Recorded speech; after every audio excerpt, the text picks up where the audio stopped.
Bangladesh someone's, Bangladesh সরকার ডেকেছে Indian এনভয়কে। ওভার বর্ডার টেনশনস, বাংলাদেশ এবং ভারতের মধ্যে যে বর্ডার টেনশনস চলতেছে, বর্ডারে উত্তেজনা চলতেছে।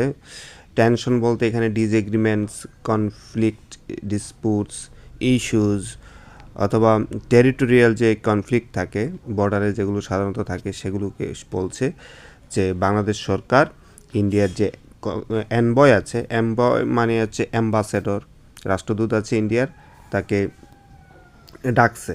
সেখানে সামন অর্থ হচ্ছে officially call someone into a meeting, কাউকে অফিসিয়ালি কোনো মিটিংয়ে ডাকাকে সামন্স বলা হয়। আসলে যখন কোনো দেশের অ্যাম্বাসেডরকে অথবা হাই কমিশনারকে অথবা অ্যানবয়কে এভাবে কোনো দেশ ডাকে, তখন একটা হাই টেনশনের একটা বিষয় থাকে এখানে। এই সেন্টেন্সের সাবজেক্ট হচ্ছে বাংলাদেশ এবং ভার্ব হচ্ছে সামন্স। সামন মানে হচ্ছে এখানে to officially call someone into a meeting or to discuss some serious issues about two nations.